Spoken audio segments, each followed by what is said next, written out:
Hi, this is Kashpunisa Bhagewari. Welcome to my channel. In this video, I am going to talk about Amazon DynamoDB, naming rules and data type.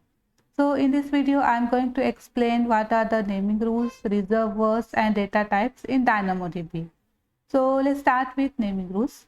So let's see naming rules for tables, attributes and other objects. So name should be meaningful and self-explanatory. For example, products, book, author, etc. So whenever you want to create you want to create tables, attributes, so you should use meaningful names. All names must be encoded using UTF-8 and are case sensitive. Table names and index name must be between 3 and 255 characters long and can contain only the following characters like small letters A to Z, capital letters A to Z, numbers 0 to 9, underscore, dash and dot. Attribute name must be at least 1 character long but no greater than 64 KB long. Attribute names for secondary index, partition key and sort key names must not be greater than 255 character long. So these are the naming rules. So first thing, for your tables, attributes and for any object, name should be meaningful.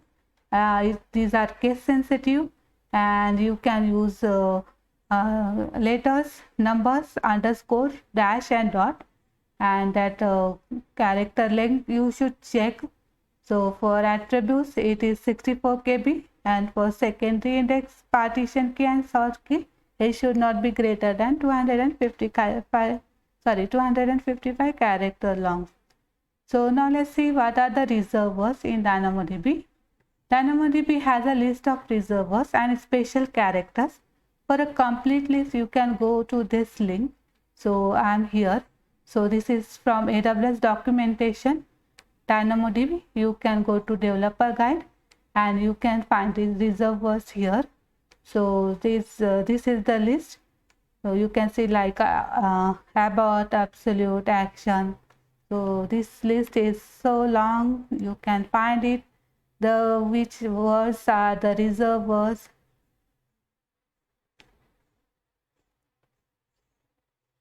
Okay, so you can find before using any words. So if you are having doubt, it may be the reservoir, you can find it and check it here.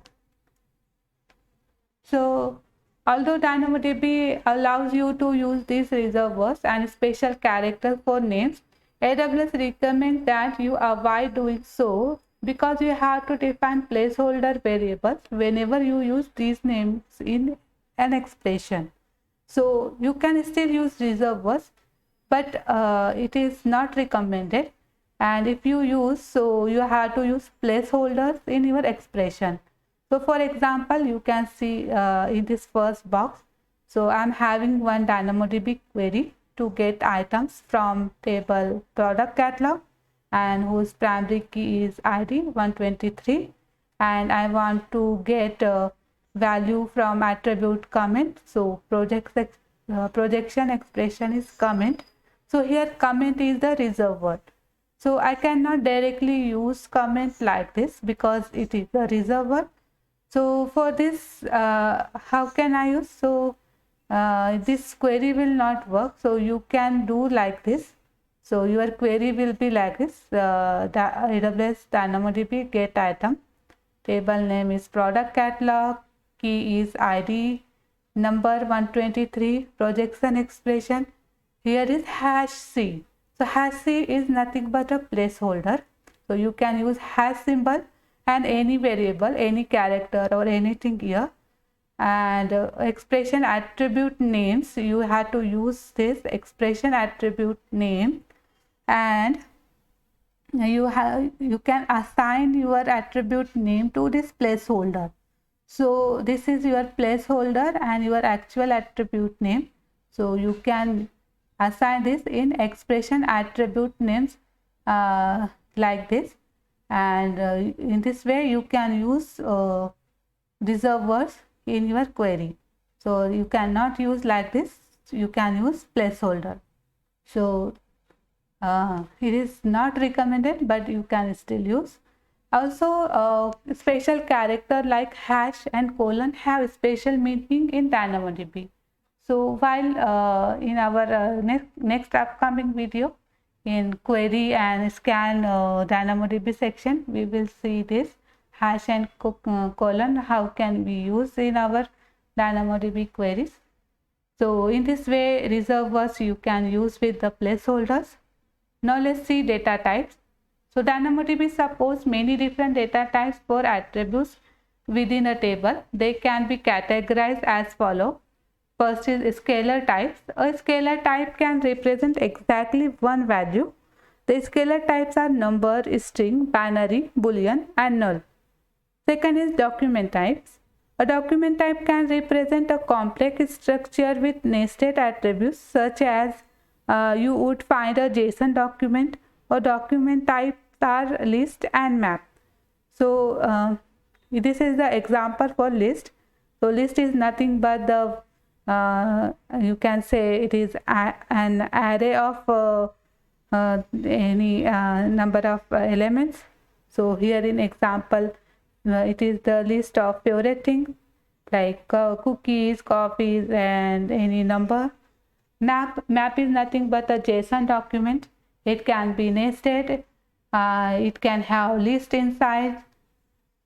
So there is no limit on the number of values in a list or a map as long as the item containing the values fits within the DynamoDB item size limit, that is 400 KB.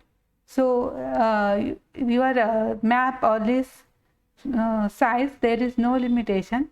You can use any nested elements, nested maps inside this, but your total item size should not exceed that is 400 KB. The third data type is set types. A set type can represent multiple scalar values. The set types are string set, number set, and binary set. So for example, string set is nothing but the array of string. Number set is nothing but the array of numbers, and binary set is nothing but the array of binary numbers. So these are the main data types: scalar, document, and set data type, and each having their own subtypes. You can see here, and this is the data types in DynamoDB. So that's it for this video. See you next time. Bye.